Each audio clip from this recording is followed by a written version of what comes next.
faithfully delivering value and exploring great books worldwide. Hi, this is Sally's Book Club. Today we're exploring the book Early Education and Genius. Back in 1914, Harvard University admitted several prodigies with an average age under 15.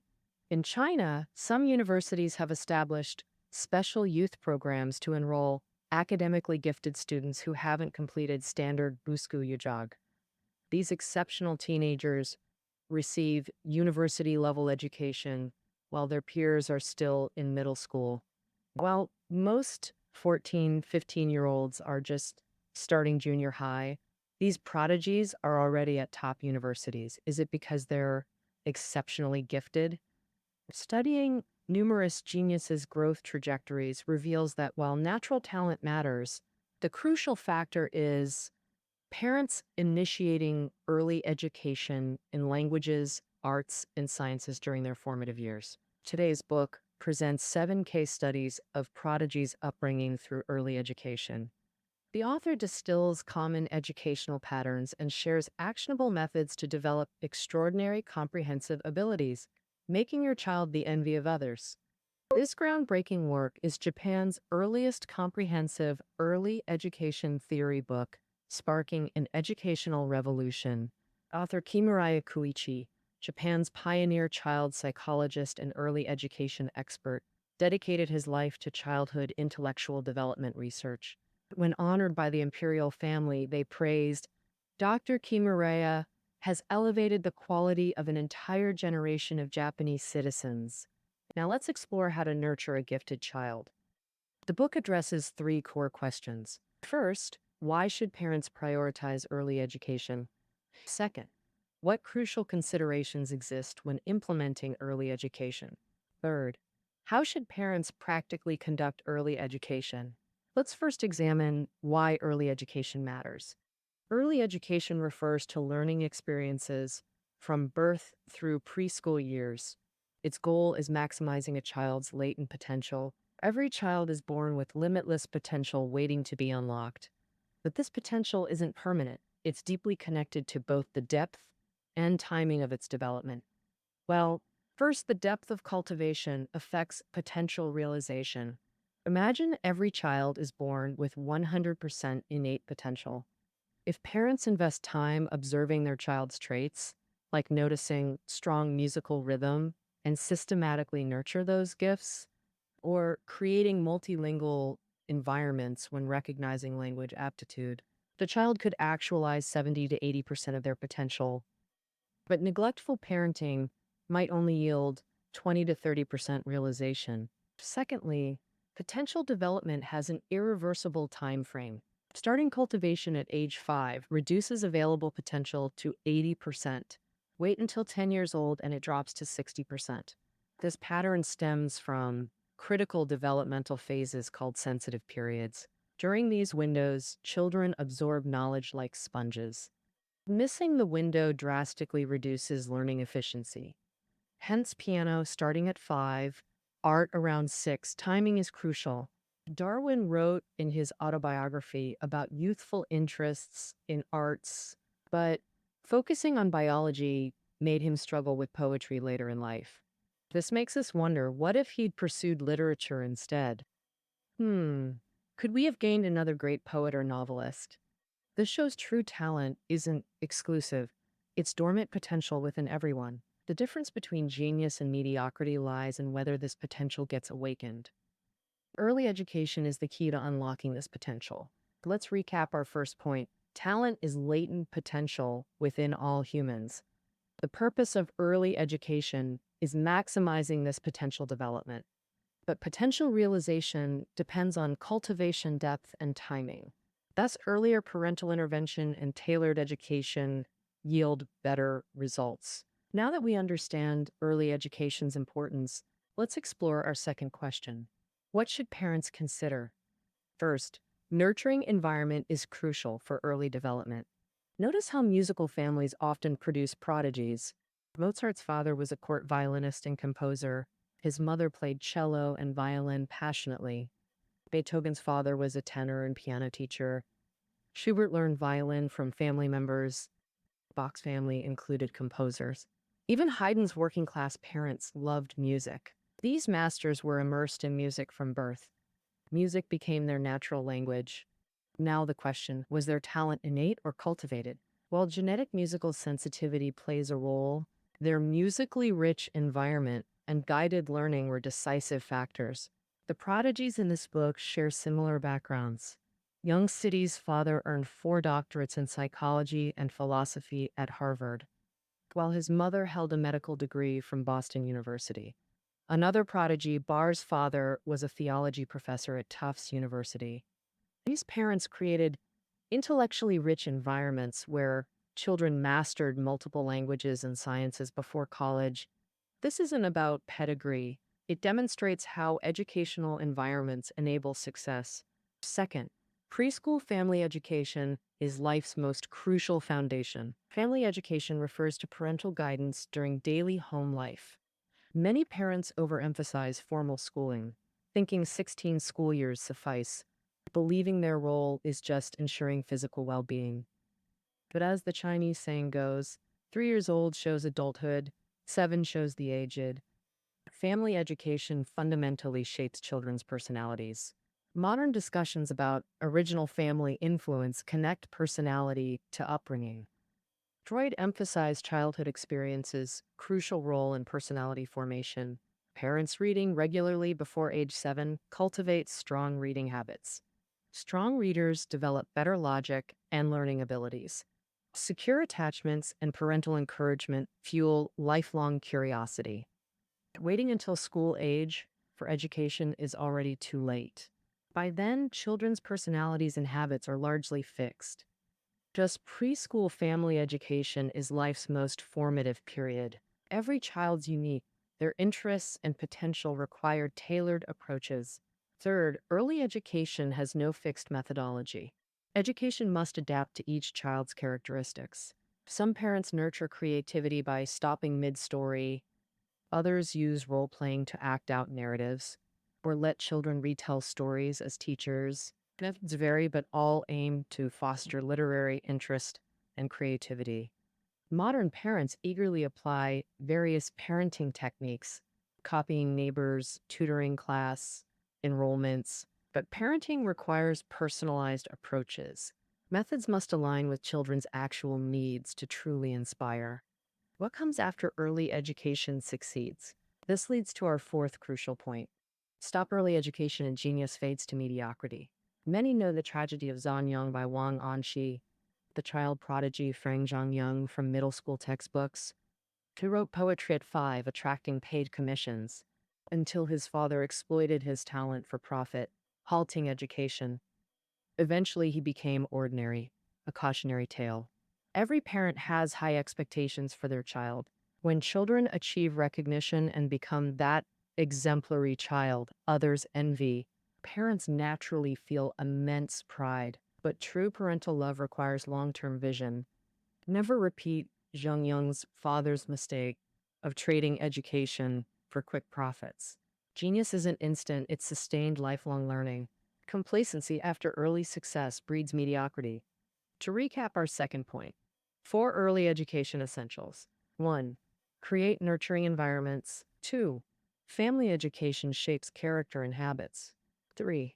Customize education to individual traits. 4. Maintain continuous learning processes. Understanding these principles, we now address implementation areas.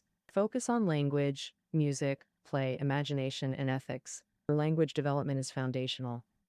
A 1990s U.S. study revealed low-income families use 300 fewer words per hour, creating 30 million word deficits by age 4. This gap manifests in academic performance, with vocabulary-rich children showing higher IQs. These findings revolutionized U.S. education, sparking the 30 Million Words Initiative, supporting low-income families' language development. Given language's importance, how should parents cultivate it? Crucially, provide rich linguistic input for vocabulary building. Simply put, immerse children in auditory stimulation. From babbling stage, treat babies as conversation partners. Describe everything around: furniture, appliances, foods, toys, maintain constant verbal engagement. This rich environment builds extensive vocabulary reserves. Critical. Use proper terminology from day one. Clear language shapes clear thinking. Avoid baby talk like toesies for feet or doggy dash woof for pets. Teach standard pronunciation and complex structures early for linguistic precision. Prodigy Barr's father believed precise language accelerates cognitive development. When comprehension emerges, introduce picture books, the ultimate language tool. All children love stories. Consistent reading dramatically boosts language acquisition. 1 to 5 years, prime window for language sensitivity. During this phase, native and foreign languages are equally absorbable. Introducing foreign languages now creates effortless learning. English nursery rhymes and bilingual books work wonders. A Taiwanese mother's method. English story time became as natural as Chinese. Her technique, three-phase bilingual reading, EN-CN-EN, makes English acquisition organic through storytelling engagement. Besides language, music is another vital component of early education. We all know young children have short attention spans, easily influenced by surroundings. But engaging music can significantly extend their focus duration. An experiment had 5-year-olds listen daily to classical pieces like Minute Waltz and Thunder and Lightning Polka. After 1 month, these children showed 4 times longer focus than untrained peers. Music also enhances comprehension and imagination. When young Cetus struggled differentiating joy, excitement, and happiness, his mother demonstrated through distinct guitar melodies. He immediately grasped the nuanced differences. So, how can parents cultivate musical interest? First, sing nursery rhymes together. Their rhythm aids memorization. Second, curate appropriate music. Bach calms, Mozart delights, Beethoven energizes, Schubert soothes. Choose pieces matching children's personalities and environments. Third, provide toy instruments. Xylophones, mini pianos, tambourines encourage musical exploration. Avoid flashy electronic toys with harsh lights and sounds. They overstimulate developing senses. Play remains childhood's greatest teacher, our third educational pillar. Guided play helps children explore worlds and acquire knowledge. As educators say, forbidding play is like banning thought and speech. Parents can leverage children's love for play to unlock their potential. What should parents note during playtime? First, shed adult personas, like Peppa Pig's Daddy Pig, who fully engages in silly games. He referees football matches and enthusiastically joins hide and seek. This authenticity makes Peppa Pig universally relatable. Children feel adults take their world seriously through such portrayals. Second, master educational game design. Daily life offers endless opportunities for skill-building play. Prodigy Winfred's mother excelled at this. Her musical hide-and-seek game. Hiding objects, then guiding with piano dynamics. High notes when distant, low tones when near. Her shopping games, memory challenges with store displays. These games hone musical sensitivity and memory through fun. Third, full parental immersion is crucial. Playtime requires undivided attention, no multitasking. Real engagement means joining children at their level, not slumped on the couch scrolling phones. Lastly, strategically let children win competitive games. This works wonders in races, chess, or physical challenges. Our goal is balancing encouragement with healthy challenges. Overly complex rules, like teaching toddlers chess, kill interest. Constant defeats turn playtime into frustration. Now our fourth pillar, nurturing imagination, humanity's greatest asset. Imagination births novels, paintings, symphonies, even scientific breakthroughs start as mental prototypes. Google's annual Santa Tracker exemplifies protecting childhood wonder. Millions collaborate to preserve Christmas magic.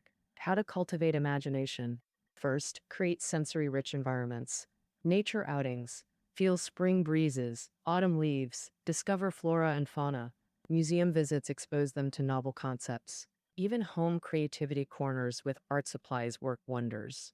Carl Witta's father initiated daily nature walks at age 3 to 4, teaching botany through wildflowers and insects.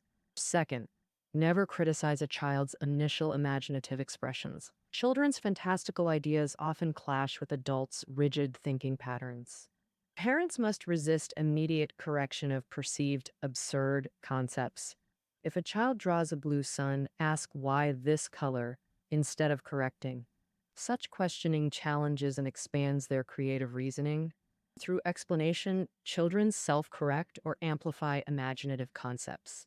Finally, dramatize stories together, reinforce memory through role play. Adapted narratives allow deeper understanding and creative additions. Binford's mother taught biblical or historical stories via theatrical adaptations. Moral development forms the fifth pillar of early education. What virtues should parents cultivate? First, self respect, foundation of all virtues. Model respect by honoring children's autonomy, even during mistakes. Second, perseverance. Mastery requires repetitive practice. Piano fingerings, art composition, dance basics, all demand persistence. Vocal training begins with breath control exercises. Frustration is inevitable. Teach the turtles slow but steady approach. Encourage strategic breaks. Nature walks or movies refresh perspectives. Temporary detachment often reveals solutions to stuck problems.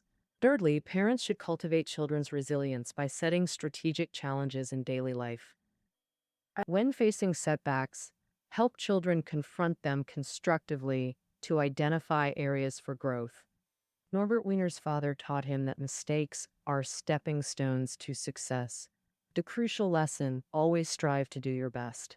To recap, 5 pillars of early education: language, music, play, imagination, and moral development. Modern parents obsess over winning the starting line in education competition. Infants get enrolled in various early education programs nowadays. Some parents even advocate womb advantage through prenatal education. While extreme, this reflects our society's educational prioritization.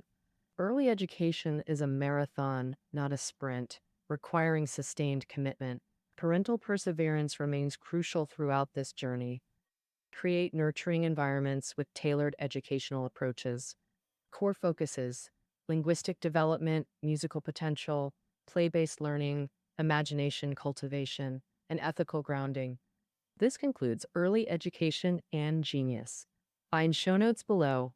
Join us next time for another literary exploration.